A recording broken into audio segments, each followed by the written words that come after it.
themselves.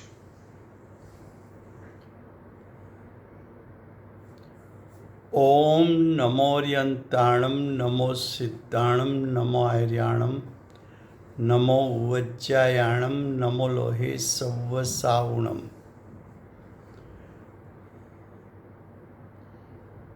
मंगलम भगवान वीरो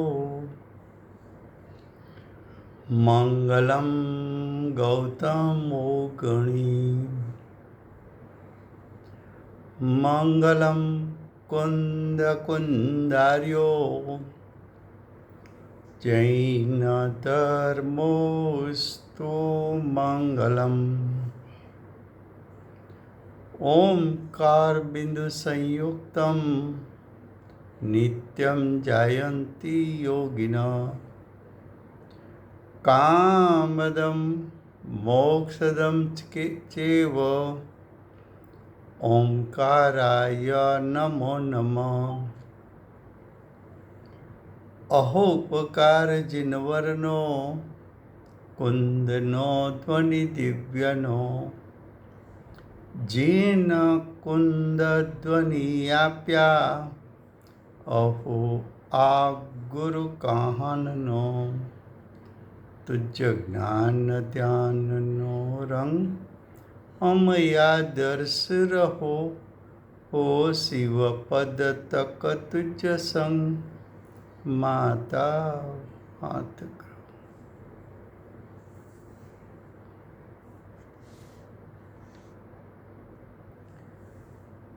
पूज्य गुरुदेव के शिष्य में शिरोमणि ऐसे पूज्य बेनश्री, उसके बड़े भाई पंडित रत्न हिम्मत भाई के जिसने पंच परमागम का गुजराती अनुवाद किया है, ऐसे पंडित रत्न हिम्मत भाई का जीवन परिचय दिगंबर जैन स्वाध्याय मंदिर ट्रस्ट सोनगढ़ ने आदर्श ऊंडा आदर्श आत्मार्थी पुस्तक में पंडित जी का जीवन परिचय दिया है। उस पर से ये जीवन परिचय का विस्तार चलता है। पेज नंबर 14 उसका प्रथम पैराग्राफ है। हिम्मत भाई मुमुक्षु भाइयों के साथ शास्त्रोक्त तात्विक चर्चा में जैन तत्वज्ञान के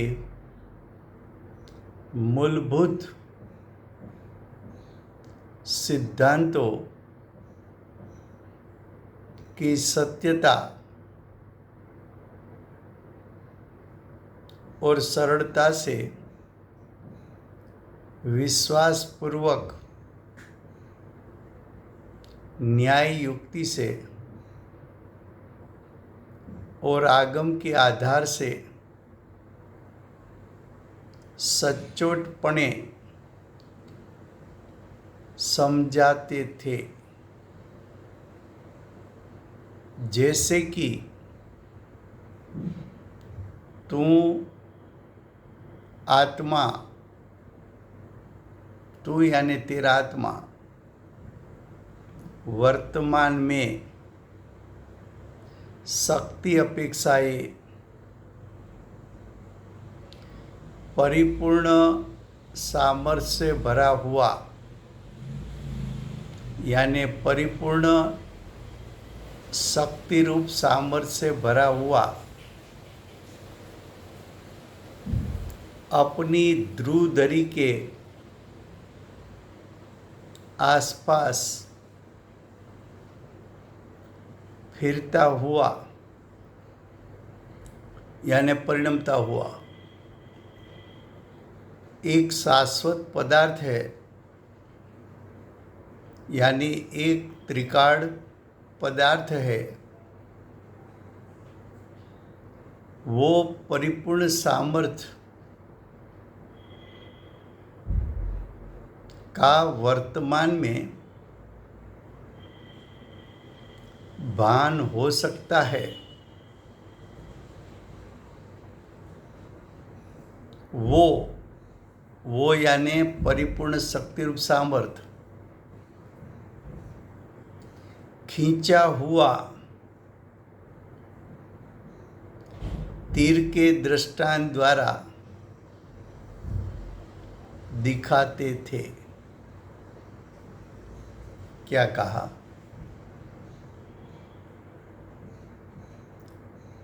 समयसार का मूल विषय तो यही है कि जीव अनंत शक्ति रूप सामर्थ्य से भरा हुआ है।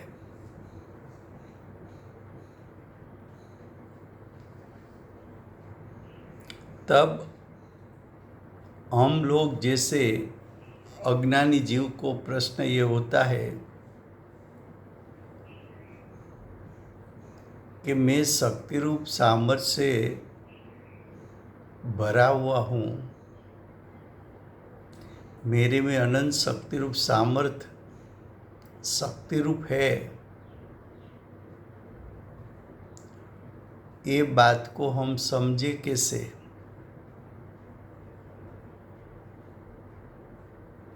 उसका सविकल्प दिशा में हम श्रद्धान कैसे करें? तो ये गंभीर प्रश्न का उत्तर पंडित जी सरलता से किस प्रकार से समझाते थे। तो देखो दूसरा पैराग्राफ। गति युक्त जो तीर होता है, किसी ने तीर छोड़ दिया तो वो तीर गति युक्त है। वो गति युक्त तीर में कितनी ताकत है? तो कि उसमें तो प्राण घातक व्यक्त शक्ति है।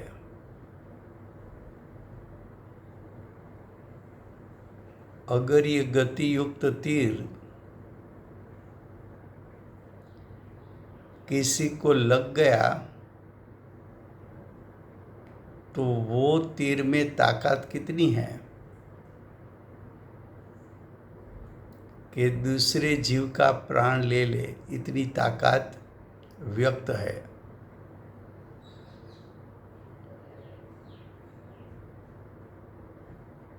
उसी प्रकार का अर्थ गति युक्त तीर।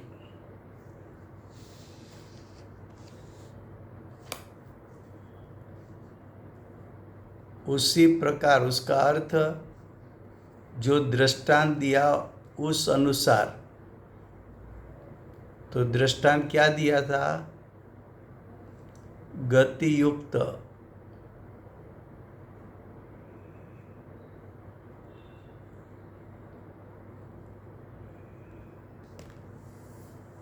तो गति युक्त तीर वो दृष्टांत दिया था। अब सिद्धांत में क्या बताते हैं? मुक्त आत्मा यानी अर्यन सिद्ध,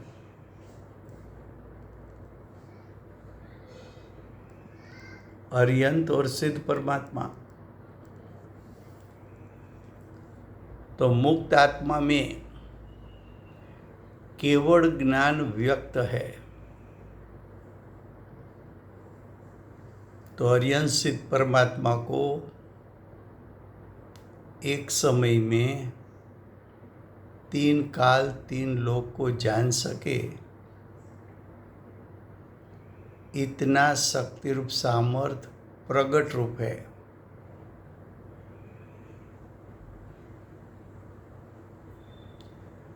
अब ध्यान से सुनना आगे। धनुष पर खींचा हुआ तीर में भी इतनी ही घातक शक्ति है। ध्यान से सुनना। तीर का 2 प्रकार। एक तीर गति युक्त है, दूसरा तीर खींचा हुआ है।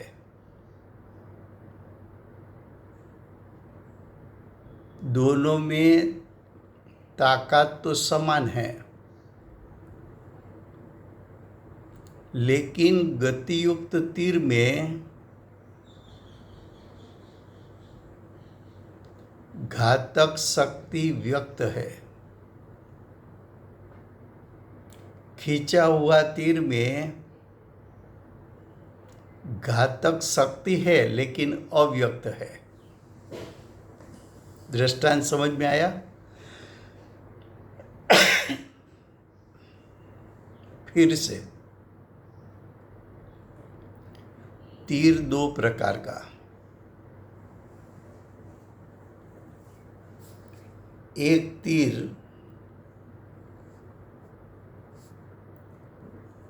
गति युक्त, दूसरा तीर खींचा हुआ तीर।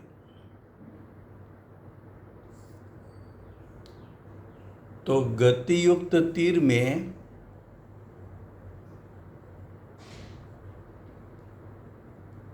प्राण घातक शक्ति व्यक्त है। खींचा हुआ तीर में प्राण घातक शक्ति अव्यक्त है। दोनों में शक्ति तो समान है, लेकिन एक शक्ति व्यक्त है, दूसरी अव्यक्त है। ये दृष्टांत हुआ। अब सिद्धांत में उसी प्रकार बद्ध आत्मा में, बद्ध आत्मा यानी मोह राग द्वेष से बंधा हुआ, निमित्त से कहो तो द्रव्य कर्म से बंधा हुआ।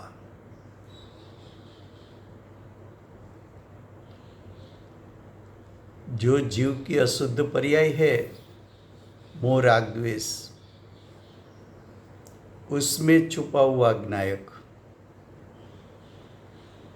उसमें छुपी हुई आत्मा की त्रिकाल शक्ति,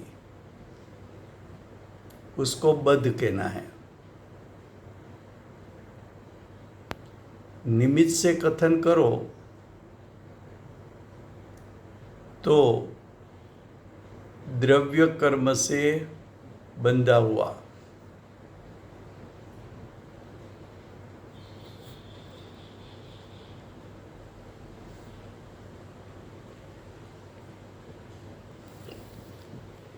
बद्ध आत्मा में भी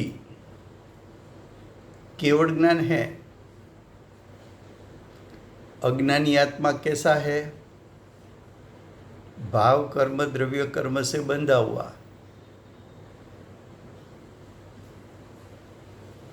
उसके पास भी केवल ज्ञान है, लेकिन कैसा है? अव्यक्त।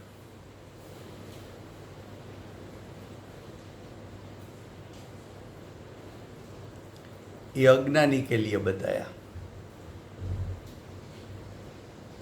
अब समकीति, ध्यान से सुनना। समकीति को स्वयं का आत्मा धनुष पर खींचा हुआ तीर जैसा भासता है, यानी प्रतीत होता है।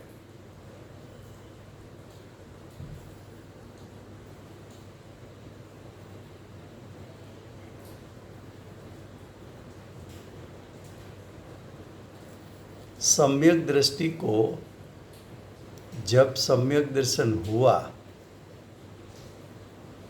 तब आत्म स्वभाव की प्रतीति हुई, आत्म स्वभाव का श्रद्धान हुआ,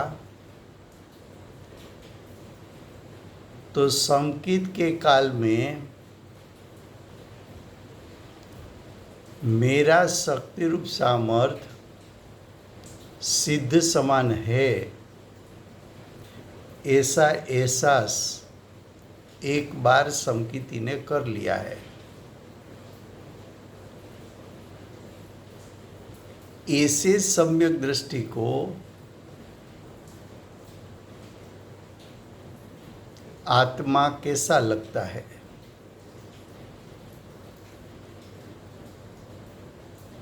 तो कैसे समकिति को स्वयं का आत्मा धनुष पर खींचा हुआ तीर जैसा भासता है।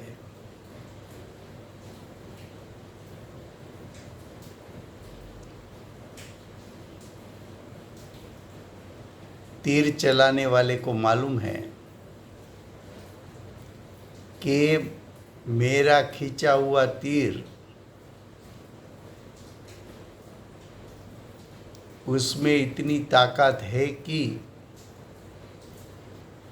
वो प्राण घातक है।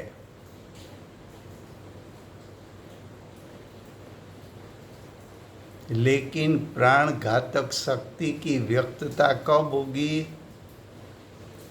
कि खींचा हुआ तीर को छोड़ देगा,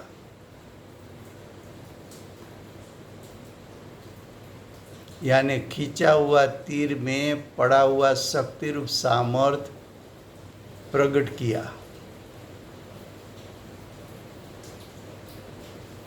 अब उसमें कितनी ताकत है? तो कि वो तीर गति युक्त है, प्राण घातक है।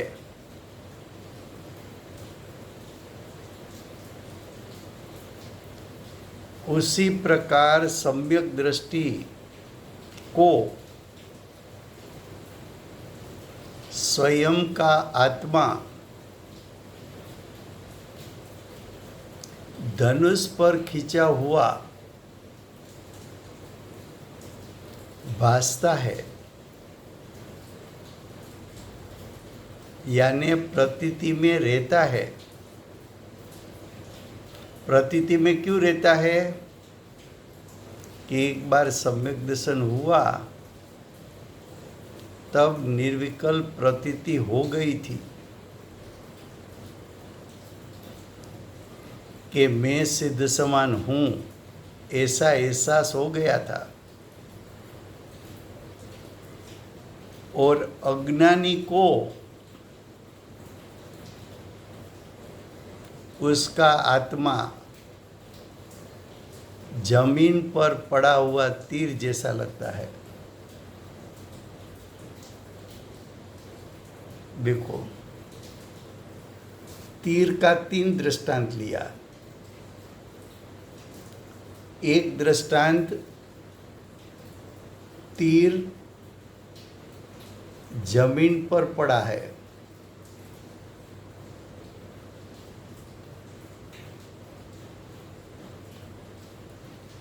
दूसरा दृष्टांत तीर खींचा हुआ है।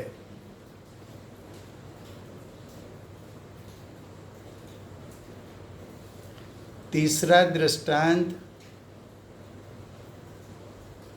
तीर गति युक्त है।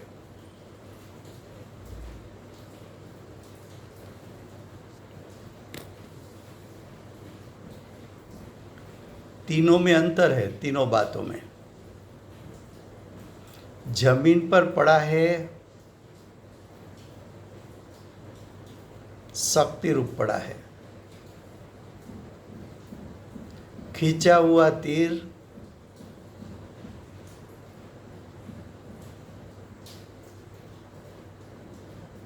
समकीति जैसी दशा और गति युक्त तीर अर्यन सिद्ध जैसी दशा।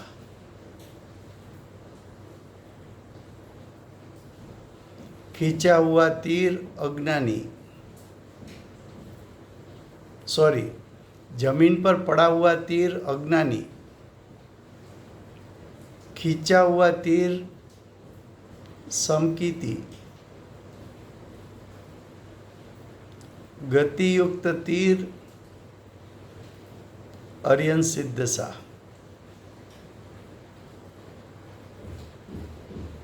जो पंडित जी ने दृष्टांत दिया, एक तीर जमीन पर पड़ा है,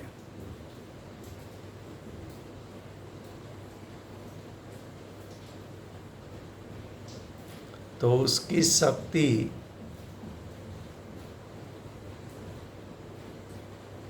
जमीन पर पड़ा हुआ तीर की शक्ति अव्यक्त है।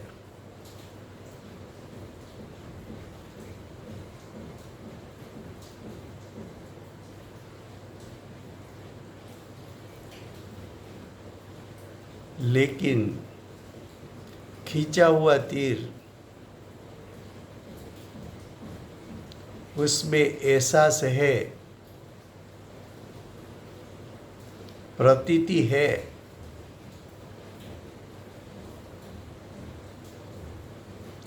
कि इसमें प्राण घातक शक्ति पड़ी है।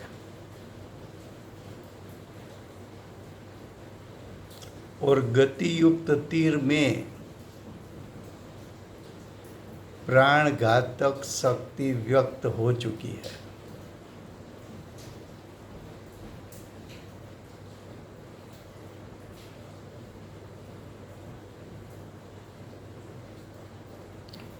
तो इस प्रकार यानी दृष्टांत अनुसार अज्ञानी की मान्यता में केवल ज्ञान का नाश आता है। क्या मैं सिद्ध समान हो सकता हूँ?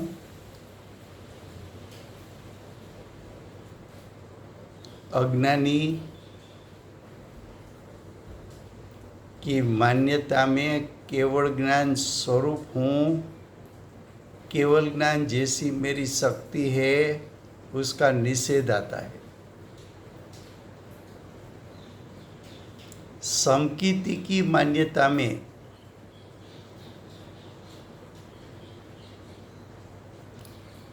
मैं केवल ज्ञान स्वरूप हूँ ऐसा आता है, लेकिन केवल ज्ञान अव्यक्त है ऐसा आता है।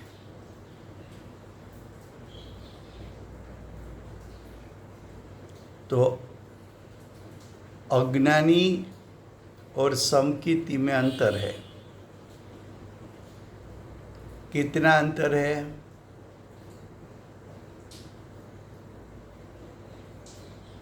तो कि जमीन आसमान का। आगे, जमीन पर पड़ा हुआ तीर और धनुष पर खींचा हुआ तीर दोनों लगता है गतिहीन, फिर भी दोनों में अंतर है।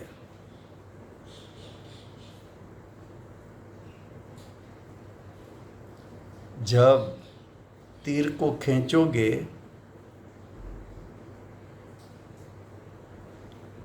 तब तीर खींचने वाले को एहसास हो जाता है कि ये तीर प्राणघातक है, लेकिन जो तीर को खींचा नहीं है और जमीन पर पड़ा है उसमें एहसास नहीं आता।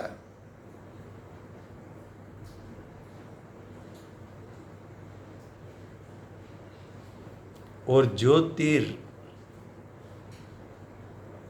खींचकर छोड़ दिया तो तीर में पड़ा हुआ शक्ति रूप सामर्थ्य गतियुक्त तीर में व्यक्त हो चुका है।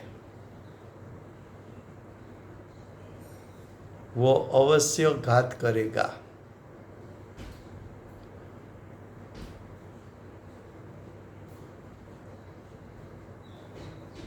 तो पड़ा हुआ तीर और खींचा हुआ तीर में भी जमीन आसमान का अंतर है। क्या अंतर है? एक में घात शक्ति का अभाव है, क्योंकि घात शक्ति व्यक्त नहीं हुई है पड़ा हुआ तीर में। जब दूसरे यानी खींचा हुआ तीर में घात शक्ति मात्र अव्यक्त है,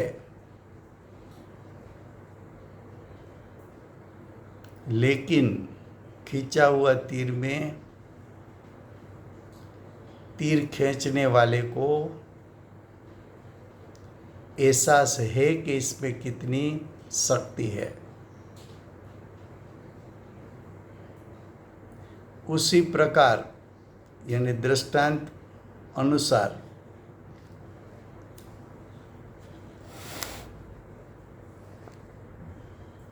अब सिद्धांत की बात करते हैं।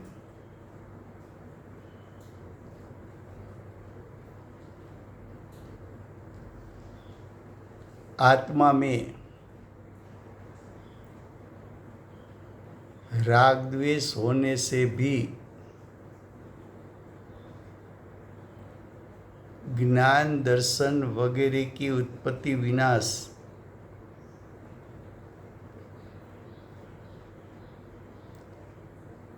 होता नहीं।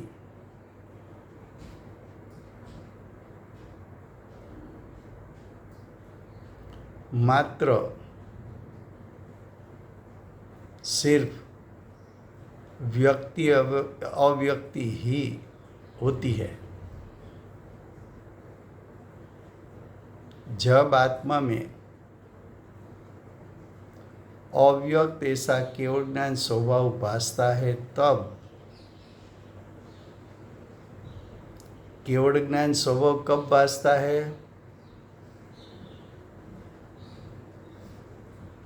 तो कि जब सम्यक दर्शन होता है।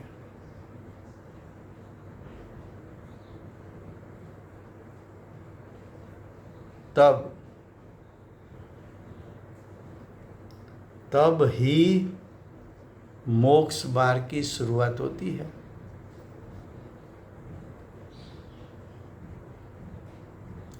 धनुष पर चढ़ा हुआ तीर में घातक शक्ति व्यक्त रूप नहीं होने पर भी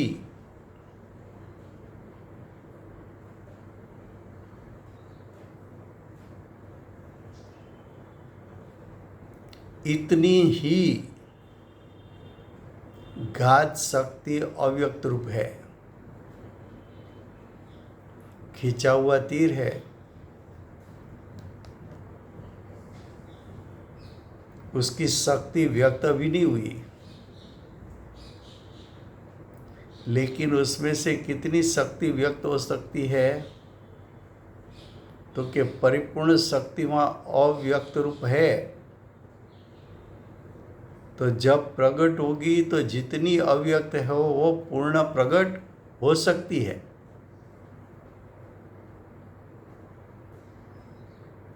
तो जो खींचा हुआ तीर है उसकी शक्ति व्यक्त रूप नहीं होने पर भी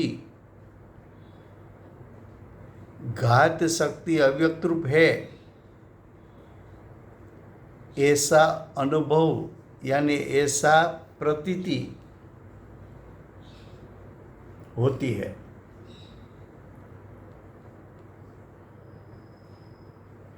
ऐसा एहसास होता है। उसी प्रकार बद्ध दशा में भी जब जीव भाव कर्म द्रव्य कर्म से बंधा है, तभी भी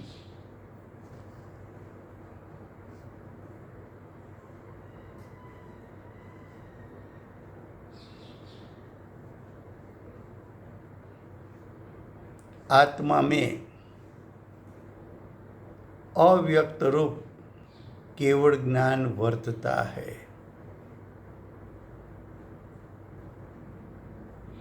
ऐसा अनुभव हो सकता है, ऐसी प्रतीति हो सकती है।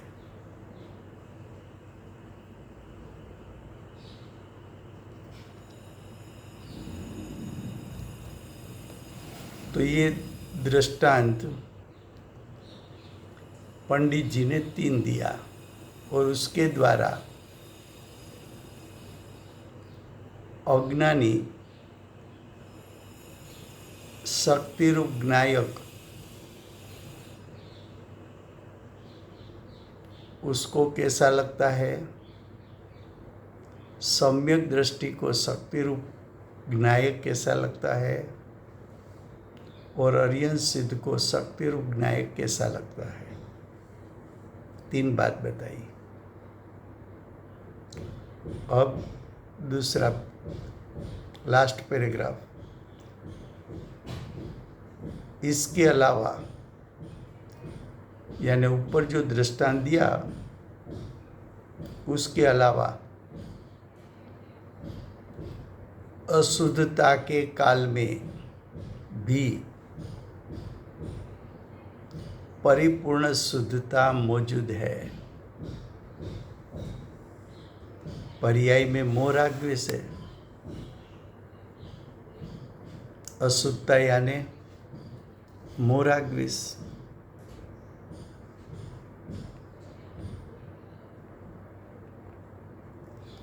तो अशुद्धता मोह राग द्वेष के काल में भी परिपूर्ण शुद्धता यानी शक्ति रूप सामर्थ्य मौजूद है तो व्यक्त,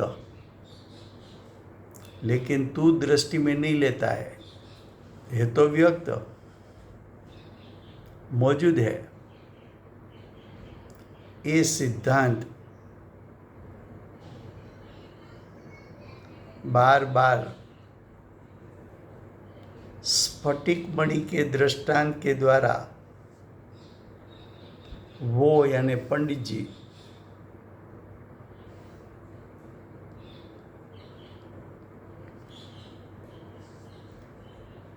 बहुत सरलता से स्पष्ट करते थे।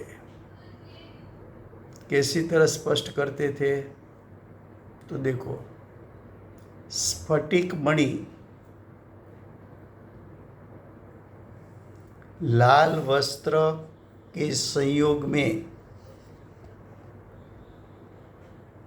संयोग का अर्थ लाल वस्त्र निमित्त है।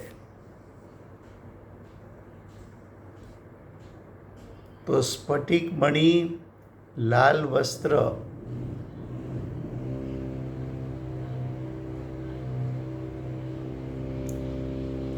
के निमित्त से लाल होता है। देखने वाले को स्फटिक मणि कैसा लगेगा? तो कि लाल दिखेगा। तभी भी उसका अर्थ जब स्फटिक मणि लाल दिखता है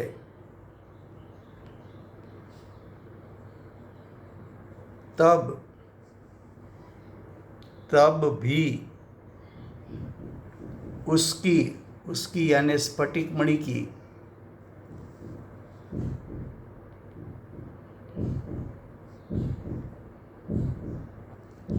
निर्मलता निर्मलता यानी शुद्धता, पवित्रता सर्वथा नष्ट नहीं हुई है। स्फटिक मणि लाल वस्त्र के संग में आया तो लाल वस्त्र के संग के कारण स्फटिक मणि जब लाल दिखता है तब स्फटिक मणि ने स्वयं की निर्मलता को नाश होने नहीं दिया है।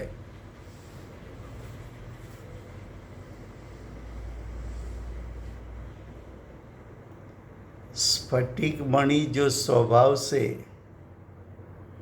निर्मल है वो निर्मलता तो लाल वस्त्र के संग में भी उसका स्वभाव अपेक्षा ये स्फटिक मणि लाल ही है। स्वभाव अपेक्षा का अर्थ क्या? तो के सामर्थ्य अपेक्षा।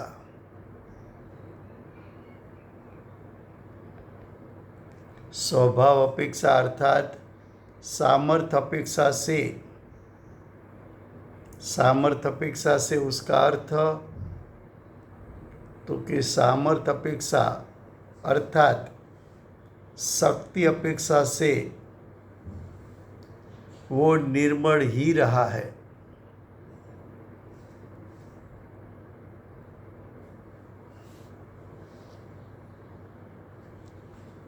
तो भाई इसमें आपने बोला स्वभाव अपेक्षा से स्फटिक मणि लाल ही है। तो इसमें सॉरी, स्फटिक मणि स्वभाव अपेक्षा ये निर्मल ही है। लाल बोला हो तो मेरी गलती है। हाँ वही मेरे को एकदम confuse ना हो अच्छा गया। किया। Sorry। अच्छा, ख्याल में आया कि वस्त्र का संग से, निमित्त नैमित्तिक संबंध से स्फटिक मणि लाल दिखता है तभी भी स्फटिक मणि स्वभाव अपेक्षा से, सामर्थ्य अपेक्षा से, शक्ति अपेक्षा से निर्मल ही है।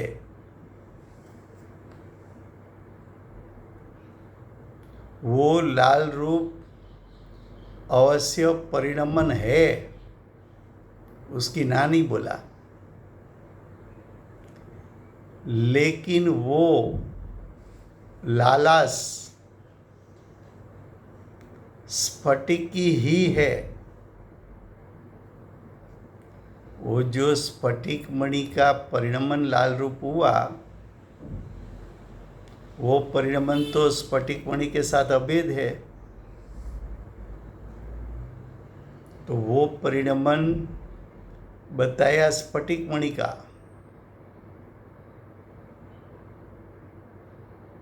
तो स्फटिक मणि की वर्तमान पर्याय में ऐसी योग्यता है कि वस्त्र के संग में, लाल वस्त्र के संग में लाल हो, ऐसी स्फटिक मणि की वर्तमान पर्याय की योग्यता है। ऐसी जब स्फटिक की लाल दशा हुई, दशा यानी पर्याय, दशा यानी परिणमन, तो स्फटिक मणि का परिणमन लाल हुआ, उस समय भी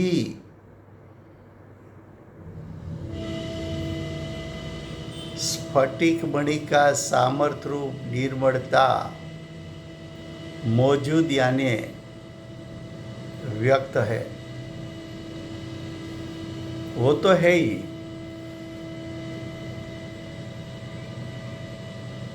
इस प्रकार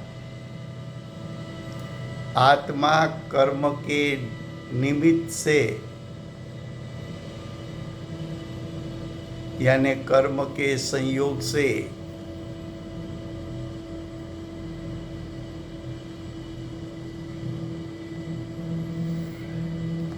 शुभ या अशुभ भाव रूप होता है,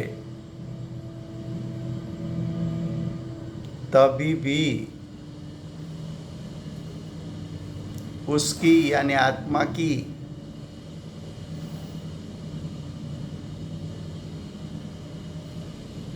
शुद्धता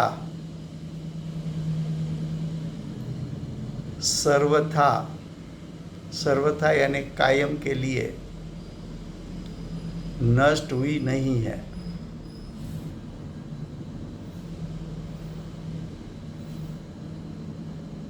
तो जीव शुभाशुभ भाव रूप हुआ, फिर भी जीव जो स्वभाव से परिपूर्ण शुद्ध है, वो शुद्धता नाश नहीं हुई है। स्वभाव अपेक्षा से अर्थात स्वभाव कहो कि सामर्थ्य कहो, दोनों बातें कह।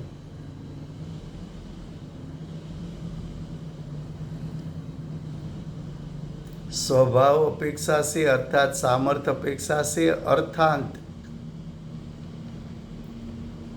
जो आइफन किया है उसका अर्थ होता है अर्थांत।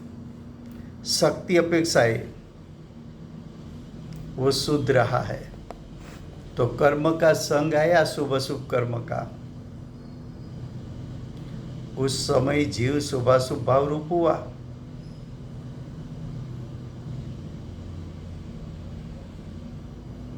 लेकिन जीव स्वभाव अपेक्षा से तो शुद्ध ही रहा।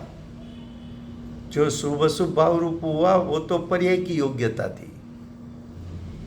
स्वभाव तो जैसा शुद्ध है आत्मा का वैसा ही शुद्ध रहा।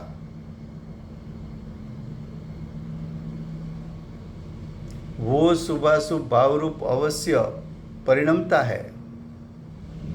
तो आत्मा शुभाशुभ भाव रूप अवश्य परिणमता है।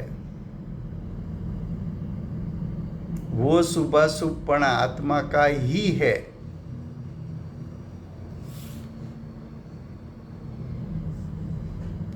कर्म का बिल्कुल नहीं। वो द्रव्य कर्म का कार्य नहीं है, जीव का कार्य है। कर्म यानी पुद्गल का कार्य नहीं है। कर्म यानी द्रव्य कर्म का कार्य नहीं है। लेकिन शुभाशुभ दशा के समय में भी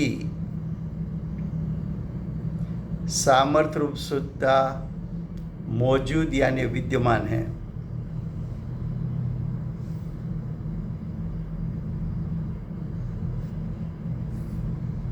ये मौजूद रही हुई शुद्धता को ज्ञानी मुख्यता पूर्वक जानते हैं।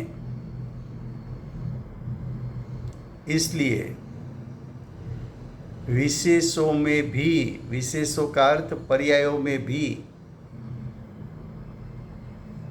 सामान्य का आविर्भाव पूर्वक स्वाद लेते हैं। क्या कहा?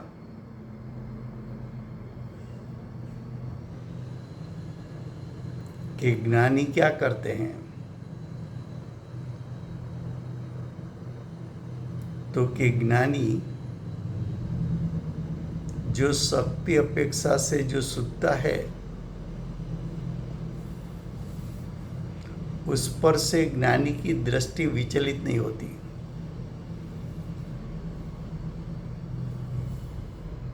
ज्ञानी शुभाशुभ भाव को गौण करके शुद्ध स्वभाव को मुख्य रूप जानकर विशेषों में भी यानी अशुद्ध पर्यायों में भी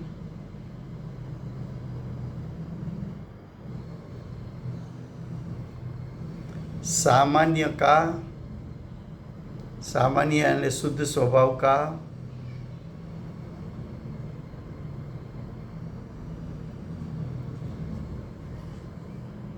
आविर्भाव पूर्वक स्वाद लेते हैं। तो विशेषों यानी अशुद्ध पर्यायों उसको गौण किया, शुद्ध स्वभाव को मुख्य किया और शुद्ध स्वभाव पर दृष्टि और उपयोग रख के अतीन्द्रिय ज्ञान और अतीन्द्रिय सुख का आस्वाद लिया। ये सामान्य यानी स्वभाव रूप शुद्ध। आविर्भाव એટલે શું? એકને ગૌણ કરવું અને બીજાને મુખ્ય કરવું, તો જે મુખ્ય થયું એને આવિર્ભાવ કહેવાય। Thank you. એ सामान्य यानी शुद्ध स्वभाव का दूसरा नाम अन्वय।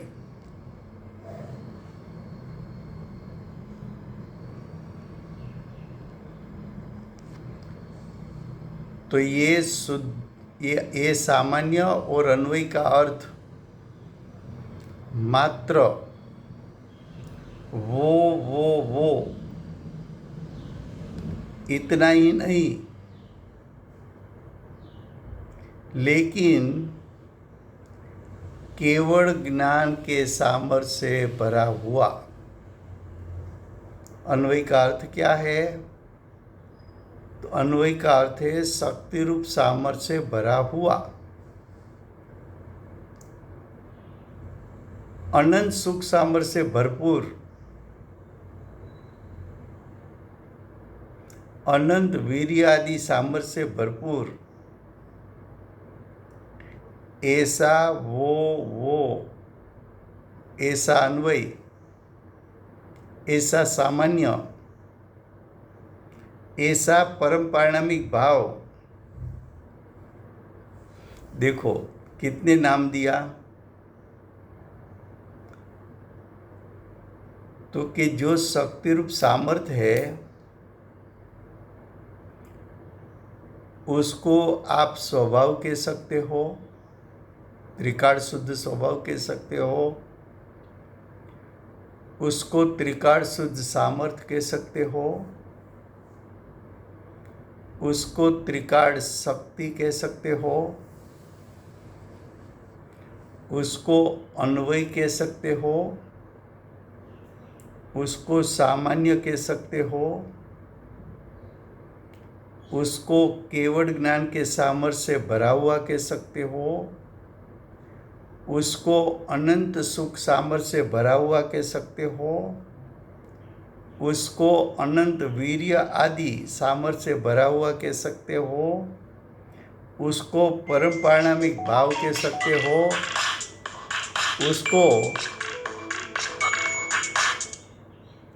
उसको ज्ञायक कह सकते हो।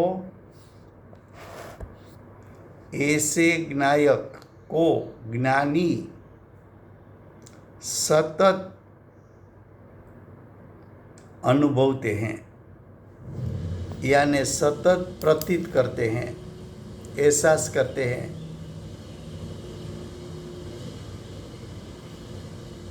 कैसा प्रतीत करते हैं? ज्ञानी प्रति समय मैं केवली समान हूँ, मैं सिद्ध समान हूँ, इसलिए उसको यानी ज्ञानी को निरंतर आंशिक शुद्ध परिणति वर्तती है। इस प्रकार तत्वज्ञान में गहराई और आत्मार्थियों के आदर्श रूप ऐसे गहरे आदर्श आत्मार्थी हिम्मत भाई ऐसा अद्भुत तात्विक गहराई और रहस्य से गंभीर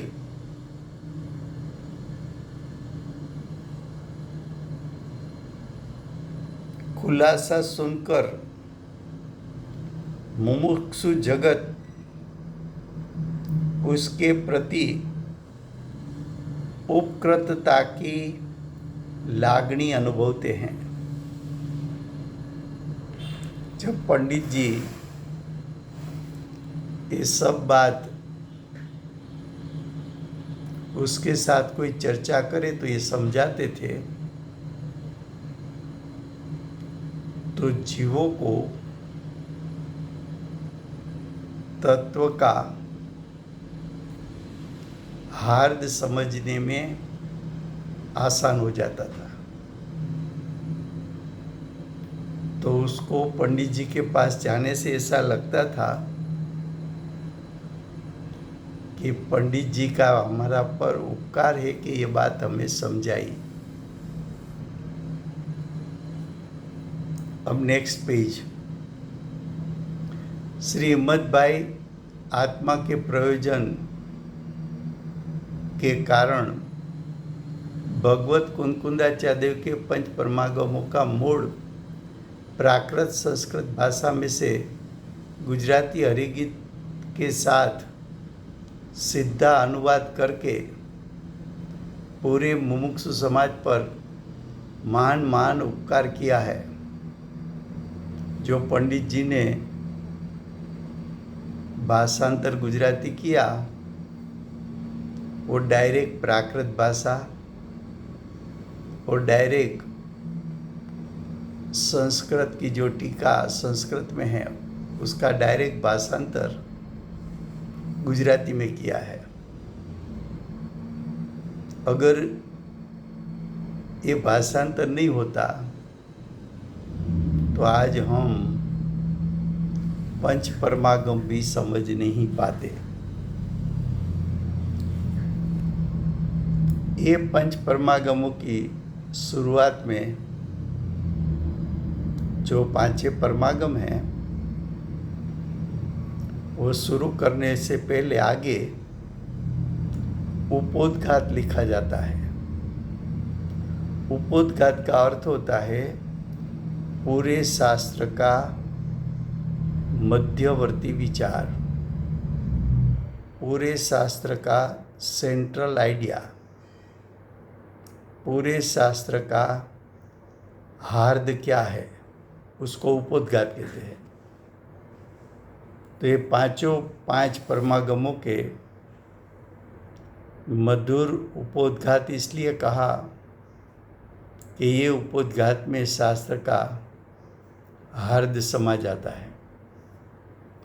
वो पंडित जी ने लिखा है। वो जो उपोद्घात है वो तत्व से गंभीर है। परमागम का हार्द प्रकाशन करने वाले हैं और गहराई से आत्मार्थ प्रेरक है। उसके जीवन में यानी पंडित जी के जीवन में पंच परमागम વણાઈ ગયા હોવાથી यानी पंच परमागम पंडित जी के साथ ओतप्रोत हो गए थे। ऐसी बारंबार, इसलिए वो बारंबार कहते थे कि आत्म प्राप्ति का पुरुषार्थ करना का रास्ता, एक मिनट और,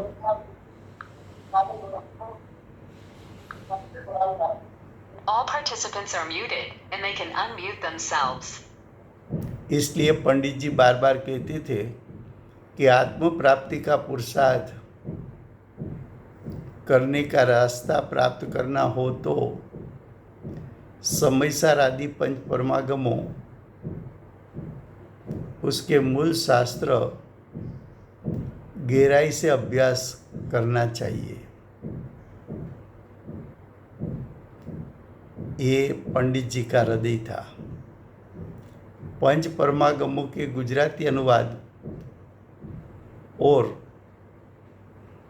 पंडित जी ने पूज्य गुरुदेव श्री कांजी स्वामी के जीवन चरित्र,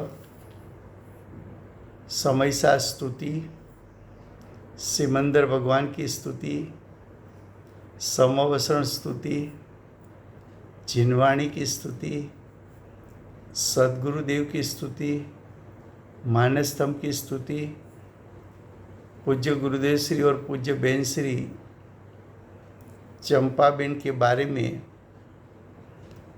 अध्यात्म और तत्वरसिक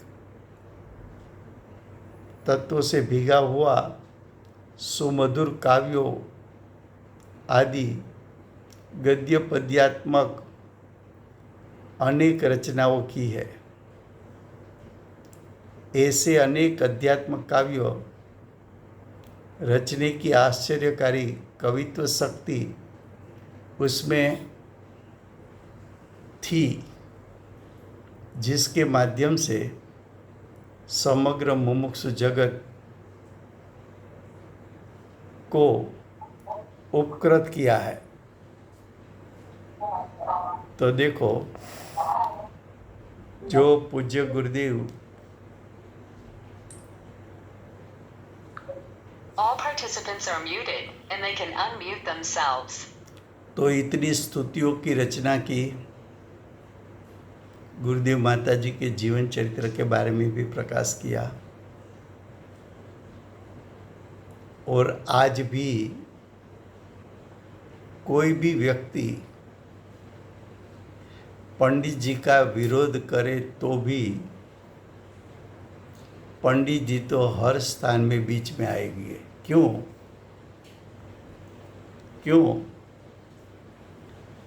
कि सुबह में गुरुदेव का प्रवचन सुनना है तो क्या पंच परमागम का भाषांतर आप हाथ में नहीं लेंगे? क्या आप गुरुदेव की स्तुति नहीं गाएंगे? क्या आप समयसार की स्तुति नहीं गाओगे? और गुरुदेव के माता जी के इतने काव्यों की रचनाओं उसने की है कि कौन से काव्य आप छोड़ सकोगे। तो पंडित जी तो हर स्थान में, गुरुदेव के शासन के हर स्थान में पंडित जी का स्थान है। कहीं भी उसका स्थान आप शब्द से भी गौण करना चाहोगे तो भी वास्तविकता में गौण नहीं कर पाओगे। अब दूसरा पैराग्राफ। पंडित श्री अहमद भाई ने आत्मार्थता के साथ तत्वज्ञान की उंडप को देखकर बहुत से मुमुक्षु भाइयों, स्वानुभव विभूषित पूज्य बहन श्री चंपाबेन को पूछा कि आप हिम्मत भाई संबंधी कुछ प्रकाश करिए। तब उसके उत्तर रूप पूज्य बहन श्री के हृदय में से सहजता से ऐसा आया कि भाई यानी हिम्मत भाई निकट भवी है। तो देखो, पंडित जी को निकट मोक्षगामी वर्तमान गुरु और भविष्य के तीर्थंकर ने कहा। निकट भवी वर्तमान माताजी और भविष्य के गणधर ने कहा। माताजी ने आगे कहा कि वो यानी पंडित जी पूर्व के संस्कार और विशिष्टता के सहित आत्मार्थता लेके आया है। उसकी परिणति सम्यक सन्मुख है। उसका सब क्षोभसम आत्मा के लिए ही है। तीर्थंकर पुरुष हो, वहाँ उसकी सभा में ऐसे विशिष्ट पुरुष होते ही है। दूसरा तो हम क्या कहें। माता जी को कभी कभी लगता था कि मेरे भाई है तो समाज के सामने मैं ज़्यादा तो क्या कहूँ। सब प्रताप पूज्य गुरुदेव श्री का है। जिसको अंदर से आत्मा की लगनी लगी हो वही हिम्मत भाई को पहचान सकते हैं। लास्ट 2 पैराग्राफ है, हम पूर्ण कर लेते हैं तो आज ये काम पूरा हो जाएगा। पूज्य बेनसी के श्रीमुख से निकली हुई विशिष्ट पुरुष है ऐसे हृदय उद्गार सुनकर हिम्मत भाई बहुत गंभीर हो गए और उदासीन भाव से बोले, रहना नहीं, देश वीराना है। पंडित जी को ऐसा लगा कि ये देश में नहीं रहना है, ये तो वीरान देश है।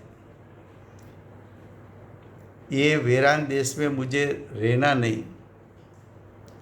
जेम बढ़ता घर में फंसाયેલા मानस को ऐसा लगता है कि मुझे उसमें से जल्दी से बाहर निकलना है। मुझे निकालो निकालो। मुझे कोई शोभा के श्रृंगार नहीं करना है। मुझे तो जल्दी ये अग्निमा से बाहर निकालो। उसी प्रकार ये भवभ्रमणा के दुख में से मुझे जल्दी छूटना है। मुझे कोई विशेषता के पदवी धारण नहीं करनी है।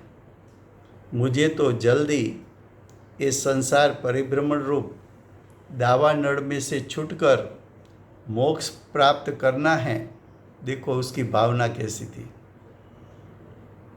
जब ज्ञानी ने बताया कि विशिष्ट पुरुष है तो उसको लगता है कि बाहर में विशेषता हो उसकी कहाँ महत्ता करना है। सम्यक दर्शन ज्ञान चारित्र प्रकट हो जाए उसकी महिमा करनी है। तो बाहर की विशेषता के कारण जो मिलता हुआ सम्मान उसके चाहक पंडित जी नहीं थे। ऐसी हिम्मत भाई की अंदर की वेदन भरी परिणति थी। पूज्य गुरुदेव श्री और पूज्य बेन श्री चंपाबेन ने के महान कृपा पात्र कुनकुन भारती के पनौता पुत्र गहरे आदर्श आत्मार्थी ऐसे पंडित रत्न हिम्मतलाल जेठालाल शाह को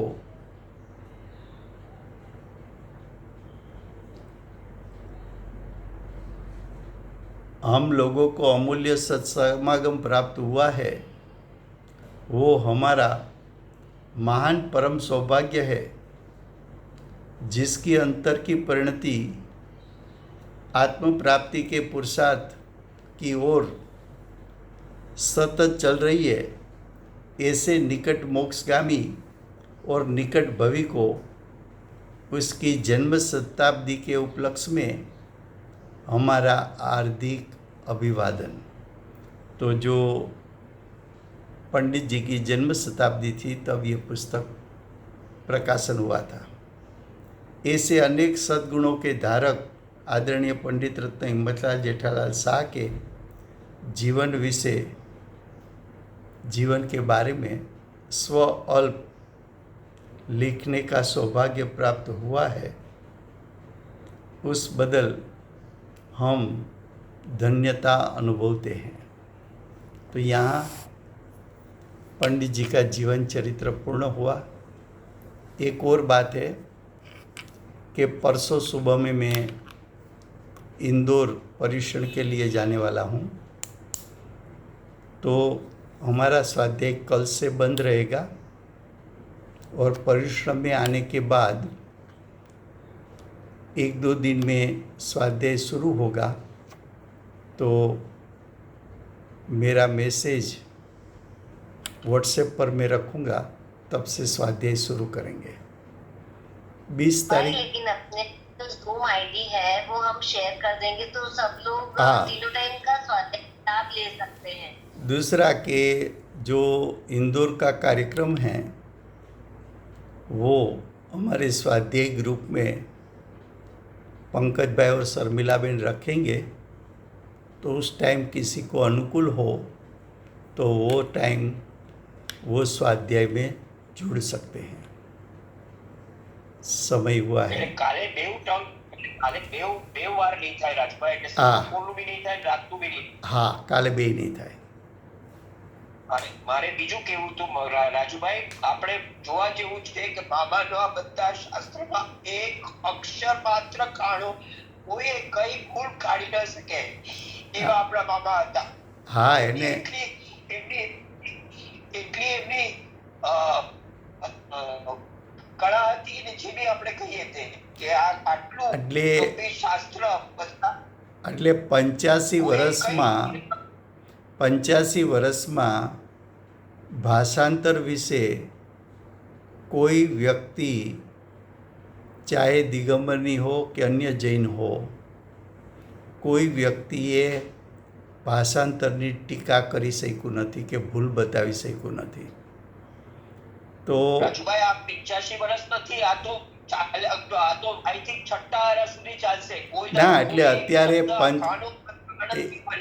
આ તો પંચમારાના અંશ સુધી રહેશે, પણ અત્યારે જે ભાષાંતર થયું ને 85 વર્ષ થયા અને આટલા બધા લોકોએ આ પંચપરમાગમનો અભ્યાસ કર્યો, એમાં સામાન્ય માણસો પણ હોય, વિદ્વાનો પણ હોય, પંડિતો પણ હોય, પણ આત્માર્થીઓ પણ હોય, પણ કોઈએ એના વિશે ટીકા ટિપ્પણી કરી શકે એવું આજ દિવસ સુધી બન્યું નથી.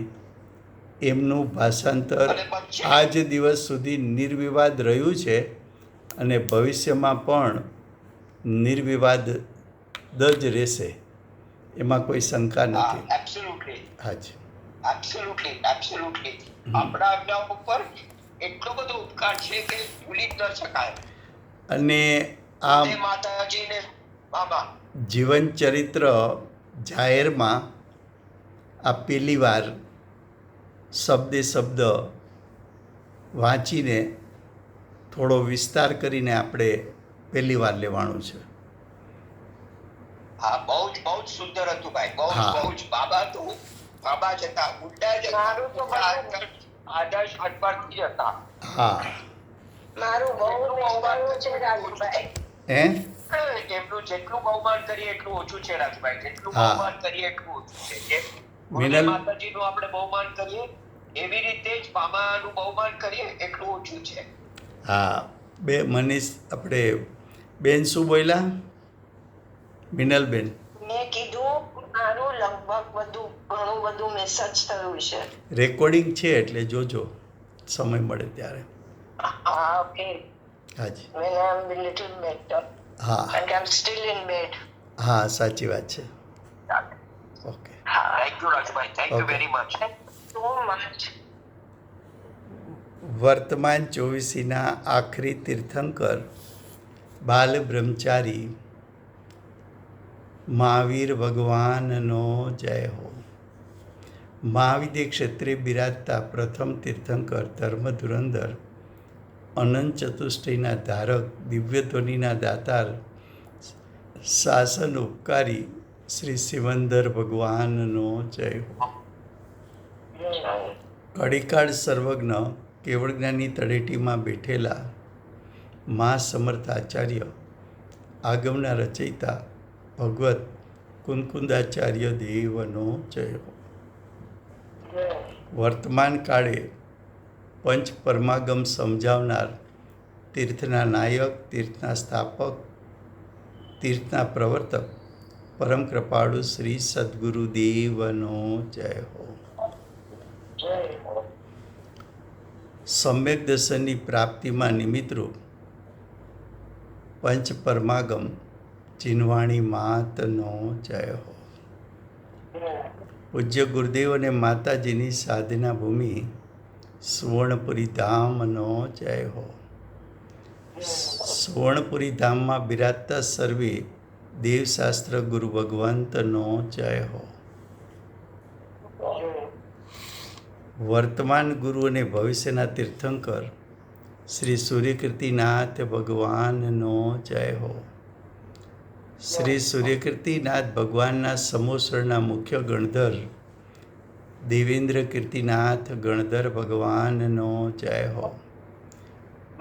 પરમ દિગંબર જૈન ધર્મનો જય હો. જય જયેન્દ્ર.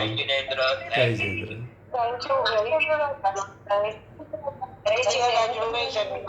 જય જિનેન્દ્ર.